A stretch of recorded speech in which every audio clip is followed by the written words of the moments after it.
Hello, bonjour mes femmes de destinée. Alors j'espère que vous allez bien. Ce matin, je suis là pour vous parler une fois de plus. Ça fait quelques jours que vous ne m'avez pas vu et j'ai décidé de partager avec vous un sujet qui revient bien souvent dans mes entretiens. Les femmes disent toujours, en fait, je manque de confiance en moi. J'ai des problèmes d'estime de soi. En fait, j'aimerais parler de ça justement pour qu'aujourd'hui, vous puissiez comprendre, en fait, c'est quoi parfois la source du manque d'estime de soi et de la confiance en soi. Alors, je suis Gaëlle Tintom, coach en développement personnel. J'accompagne les femmes en quête de sens. Ces femmes valeureuses que vous êtes, ces femmes qui ont du potentiel, mais qui, chaque jour, à cause des épreuves de la vie, finissent par croire le contraire. Alors, je suis là pour vous reconnecter à ce qui donne sens à votre vie. Alors, je vais définir selon moi ce que j'entends par estime de soi. Selon moi, l'estime de soi, c'est l'image invisible que j'ai de moi. C'est l'image invisible que j'ai de moi en secret. C'est-à-dire quoi? C'est-à-dire que l'estime de soi, c'est mon image invisible, c'est l'image que j'ai de ma personne, déjà que les autres ne voient pas, mais que moi-même je vois, qui est caractérisée par les actes et les actions que je pose chaque jour à mon égard. Oui, les amis, c'est bien ça. Ça commence par là, l'estime de soi. Quelles sont les choses, en fait, que tu fais en secret qui augmentent ton estime de ta personne? Et quels sont les actes et les actions que tu poses en secret qui diminuent ton estime de soi? Parce que je vous assure que souvent, on ne se rend pas compte de lorsqu'on est nous-mêmes, lorsqu'on se retrouve avec nous-mêmes, des choses qu'on fait. Ce sont ces choses-là qui définissent notre image lorsqu'on est en face des autres. Je vais vous prendre un exemple. Souvent, les femmes, lorsqu'elles sont dans leur maison, elles ont des routines quotidiennes. Mais dans ces routines quotidiennes, il y a des choses qui sont des axes d'amélioration. Je n'appellerai pas ça des défauts, mais des axes d'amélioration. C'est-à-dire quoi? On peut avoir certaines habitudes. Par exemple, tu te lèves le matin, tu sors de ton lit, tu ne le fais pas, et puis tu vas à d'autres occupations, tu vas manger, tu vas faire ceci, tu vas faire cela. Et puis voilà, tu pars. Mais en fait, moi déjà pour ma personne, quand je me lève le matin et que je ne fais pas mon lit, je suis déjà un peu déréglée en fait. C'est-à-dire que je vais faire plein de choses dans la journée, mais c'est comme s'il y a un truc qui manque.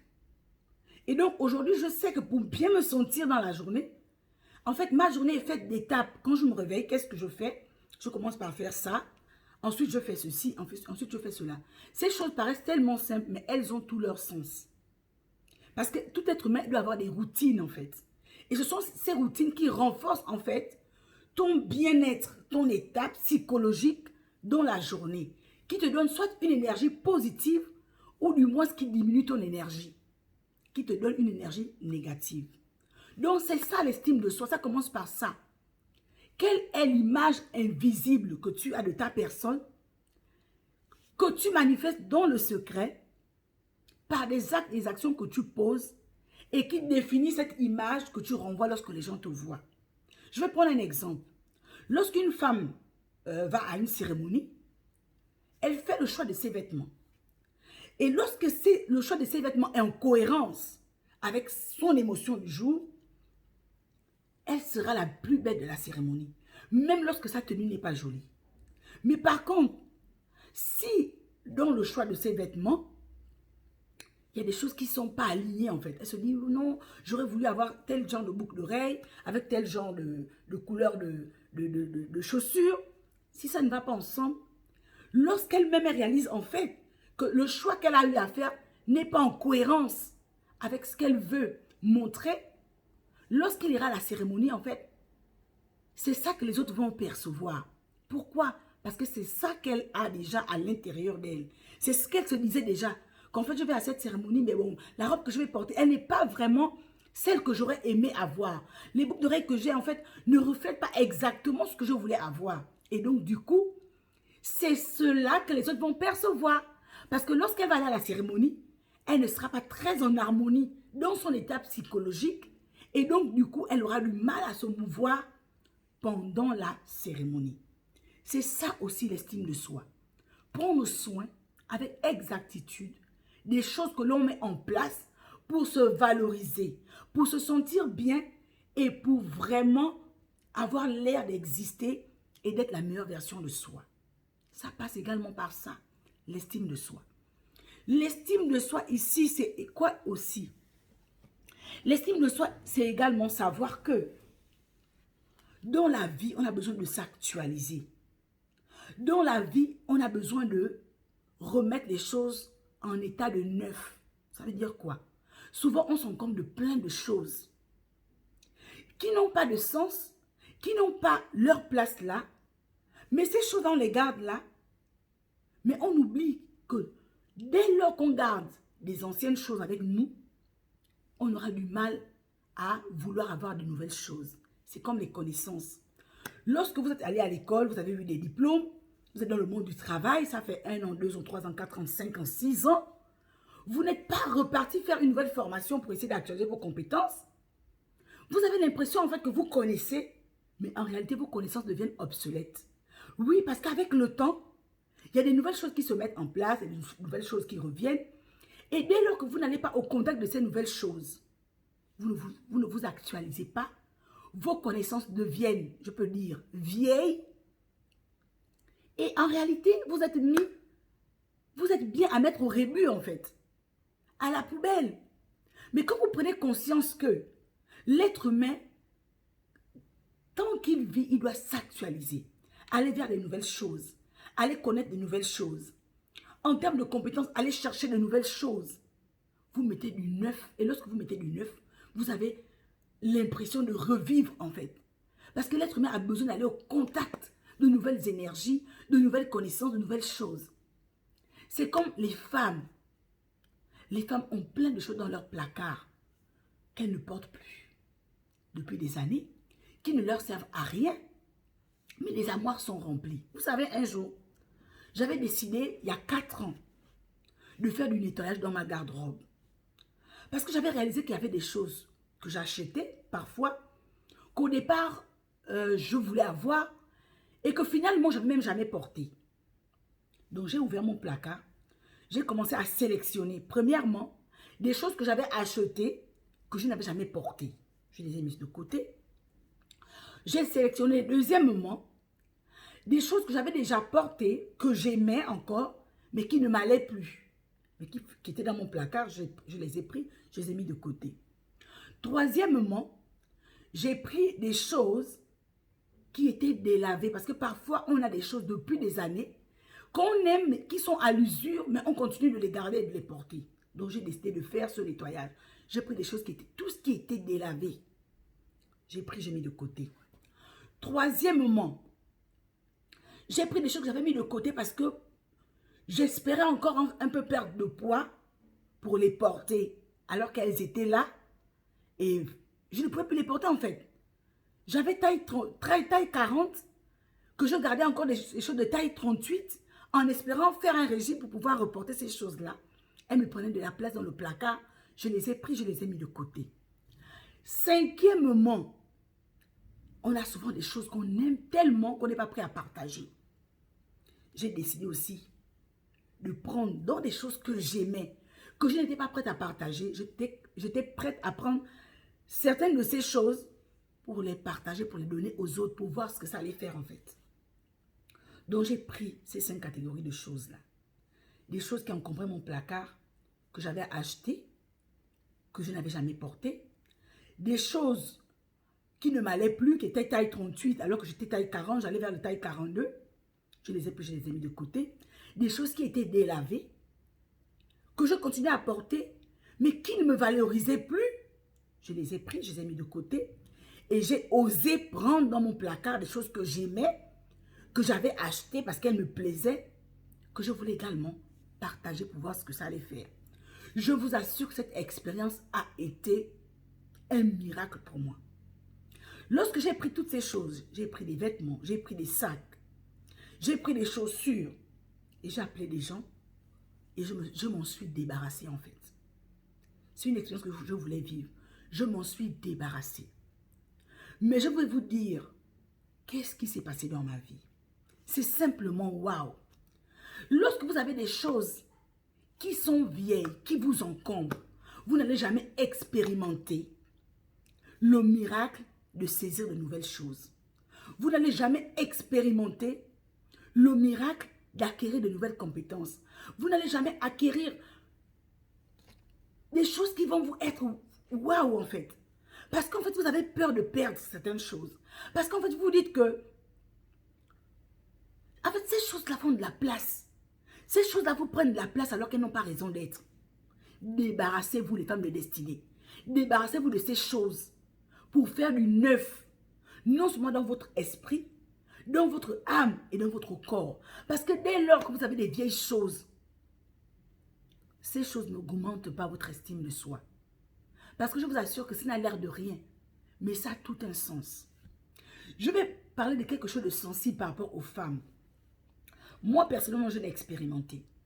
Les femmes ont souvent de vieux sous-vêtements, des vieux slips qui sont déjà délavés, des vieux soutiens dont les fers sont déjà quittés, des slips dont les dentelles sont déjà quittées, mais elles continuent de les porter, elles continuent de les garder dans leur corbeille ou dans leurs armoires à slip.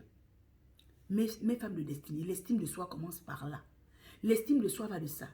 Quand une femme qui veut augmenter son estime de soi porte un slip qui est percé, en fait, ça ne t'augmente pas l'estime de soi.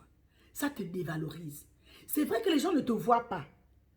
Mais c'est la valeur que tu te donnes, l'estime que tu te donnes, l'amour que tu te donnes à ta propre personne, dans l'invisible, dans le secret, qui augmente ton estime de soi lorsque tu es devant les gens. Moi, je l'ai expérimenté. Un jour, j'ai ouvert mon tiroir à sous-vêtements. J'ai commencé à prendre tous les sous-vêtements qui étaient vieux. Je me suis débarrassée de tous les soutiens qui étaient vieux. J'avais décidé de rester avec 2 soutiens et 2 slips pour être sûre que je n'étais pas encombrée de plein de choses que je pensais être importantes alors qu'en fait, elles prenaient la place pour rien. Tu vas te retrouver avec 10 slips, 15 slips, mais qui sont vieux, complètement vieux. Tu les portes, mais tu n'es pas heureuse de les porter en fait. Parce que tu sais qu'en fait, elles ont peut-être un petit trou ici, un petit trou là, mais elles n'ont pas lieu d'être là. Mieux tu te retrouves avec 2 slips et 2 soutiens qui sont encore en bon état, qui sont bien, qui te donnent de la valeur. Quand tu les portes, tu te sens bien, que de porter un slip qui est troué, dont la dentelle est quittée, et que tu as même dans ton esprit un peu peur. Mais en fait, si quelqu'un, je fais descendre ma culotte ou mon jean, en fait, si quelqu'un le voit par hasard, qu'est-ce que ça va se passer? Les femmes mariées aussi. Parfois, le nombre d'années avec le mari fait que parfois, on devient négligente. Le soutien est un peu déchiré. Non, on est là, on garde ça. Le slip un peu déchiré, on est là, on garde ça. Après, on est étonné, en fait, de se retrouver avec un mari qui devient volage. Mais il est fatigué de voir les slips troués. Il est fatigué de voir les soutiens troués.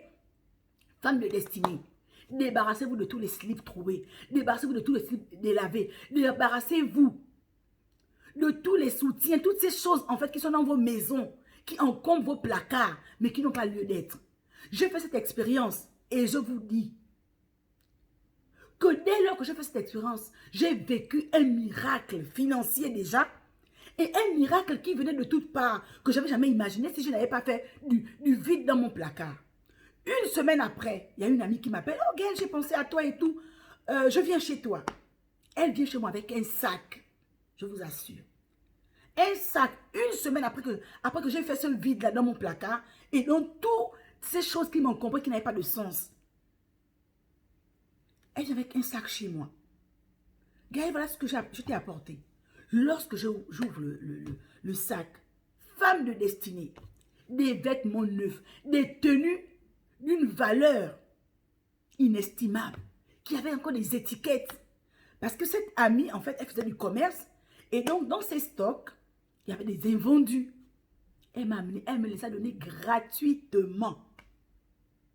Celui qui donne, reçoit, je vous assure. Celui qui donne, reçoit. Donc, femme de destinée, c'est ce que je voulais partager avec vous, que l'estime de soi, passe également par des petites choses. Souvent, quand on parle de manque d'estime de soi, on se dit non, ce sont les grandes théories, comment vous dire non, faites ceci, faites cela, des théories de la troisième clé de ce qui fait. Non, ça passe par des choses simples. Ce n'est pas des matrix, ce n'est pas des théorèmes de Pythagore. L'estime de soi passe par des choses simples, de l'appréciation de soi, des choses qu'on a, des choses qu'on fait en secret, qui nous valorisent nous-mêmes avant que les gens ne nous voient d'abord. Quelles sont nos petites routines du quotidien? Quelles sont nos petites choses positives qui font qu'en fait on se sente bien dans notre maison sans que quelqu'un du dehors nous ait déjà vus? Est-ce que lorsque tu te lèves le matin, tu te fais plaisir en te faisant un bon chocolat chaud, une bonne tasse de thé, un bon pain? Est-ce que tu prends soin de tes pieds quand tu regardes tes pieds? Est-ce que tu ne vois pas que tes pieds ont trop de sécheresse? Pour les femmes, les bouts des fesses. Parfois, on ne prend pas le temps de bien frotter la crème. Et donc, parfois, on se retrouve avec des zones qui sont toutes blanches. Ici, au niveau des coudes. Parfois, elles sont toutes blanches. Parfois, il y a des petits boutons qui poussent là parce qu'en fait, on est pressé chaque jour. Et on ne prend pas le temps d'affiner, d'affiner, d'affiner, d'affiner. Ce sont ces choses, en fait, ces petites choses qui n'ont l'air de rien, qui augmentent notre estime de soi et qui font en sorte qu'en fait, on se sente bien. Et lorsqu'on se sent bien, on se sent aussi bien au milieu des personnes qui nous entourent, en fait. Oui, parce que tu auras tendance à apprécier ce que l'autre a. C'est ce qui est visible de ce que tu vois. Mais parfois, derrière, ce n'est pas ça. Mais lorsqu'en fait, une femme de destinée est alignée, parce que c'est ça que moi j'appelle être alignée, en fait. C'est-à-dire que quand tu es aligné entre ce qui est en secret, que toi-même tu sais que c'est cohérent, et ce qui est visible, que tu fais voir, que les gens voient, en fait, tu te sens bien dans ta peau. Tu te désires, tu t'aimes, et tu te donnes de la valeur. C'est ça que je voulais partager avec vous, femmes de destinée. Ne vous encombrez pas des choses qui sont inutiles. Regardez dans vos garde-robes les choses qui n'ont plus lieu d'être. Des vieilles serviettes que vous vous essuyez avec, alors que vous vous donnez de la valeur. Vous êtes des femmes valeureuses. Des femmes qui veulent s'estimer, qui veulent se mettre à un certain niveau. Mais la serviette avec laquelle tu vas à la douche, elle ne reflète pas la femme que tu es parce qu'elle est parfois déchirée, elle a parfois des taches, elle n'a parfois plus la couleur qui sied. Le soutien que tu as en bas, elle n'a plus la couleur qu'il faut. Ce n'est pas une affaire de se dire qu'en fait, s'il ne me reste que 2. Non, je préfère avoir 2 articles qui sont de bonne qualité, qui me donnent de la valeur, qui me donnent de la joie, que d'avoir plein de choses qui sont vieilles et qui ne me donnent plus de l'estime en fait. Ça passe par là. Et tant qu'on a des vieilles choses, on n'expérimentera jamais de vouloir acheter des nouvelles. Puisqu'en fait, l'espace est encombré. Quand l'espace est encombré, on a l'impression qu'on a des choses en fait, alors qu'on n'a rien. Mais si on fait un toilettage de toutes ces choses, on se rend compte en réalité qu'en fait, on n'avait que 2 bons articles. Et que toutes les autres choses en fait sont vieilles et qu'elles sont faites pour aller à la poubelle. Et lorsqu'on se rend compte qu'on n'a que 2 ou 3 choses qui sont bonnes, alors on peut décider d'acheter de nouvelles, de faire venir de nouvelles. C'est la même chose pour les compétences. C'est la même chose pour le savoir. Si tu penses que tu connais déjà tout et que les compétences que tu as eues il y a 15 ans, il y a 10 ans, il y a 5 ans sont encore suffisantes pour aujourd'hui, je dis non en fait. Parce que le monde est en croissance, le monde est en évolution chaque jour. Donc la femme de destinée est cette femme qui est prompte à aller apprendre de nouvelles choses, qui est prompte à se faire un vide, qui est prompte dans son esprit à désapprendre pour apprendre de nouvelles choses, qui est prête à regarder, faire un toilettage, faire un inventaire de ce qui l'entoure, de ce qui n'a plus de sens d'être là, de ce qui n'a plus de valeur, et d'aller chercher des choses qui ont de la valeur. Ça, c'est un esprit de grandeur. Ça, c'est de la hauteur. De se dire que ce que j'ai, j'essaie de faire le toilettage. Et quand je parle de donner, je ne dis pas seulement de donner des choses qu'on n'aime pas. Parce que moi, je l'ai expérimenté. Donner également des choses qu'on aime. Est-ce que tu peux le faire? Essaie d'expérimenter des choses que tu aimes tellement, que tu affectionnes. De te dire, non, j'essaie de me débarrasser de ça. Je ferai en fait ce que ça me fait. Quelle émotion ça me donne pour aller acquérir de nouvelles choses. Parce que je vous assure qu'il y a un miracle derrière ça. Il y a un miracle dans le donner. Je l'ai expérimenté. Parce que lorsqu'on donne, on offre soi-même en fait. C'est d'abord soi-même qu'on donne. Et au-delà de soi-même qu'on donne, ce sont les choses qu'on donne. Mettez à la poubelle tout ce qui est délavé, tout ce qui est flou, tout ce qui vous encombre. Donnez des choses qui ne vous vont plus. Donnez également des choses que vous appréciez. Mais vous allez voir le miracle qui se passe derrière. Si cette expérience dont je parle, vous aimerez la faire, faites-la et laissez-moi des petits commentaires. Partagez cette vidéo parce qu'elle fera sûrement du bien à quelqu'un qui se dit en manque d'estime de soi, mais qui oublie que l'estime de soi passe par des actes et des actions qu'on pose en secret, qui augmentent notre estime de notre personne, qui augmentent notre valeur de notre personne et notre appréciation de notre personne. Notre considération interne par des petites choses qui paraissent simples, mais qui renforcent notre image de nous et le reflet qu'on montre aux autres de ce que nous sommes. Alors, mes femmes destinées, c'est ce que j'avais à partager avec vous. Cette vidéo va faire 21 minutes. Mais écoutez-la, partagez-la, ne la gardez pas pour vous seul parce qu'elle fera du bien à une femme. Allez, je vous aime. Sur ce, à très bientôt.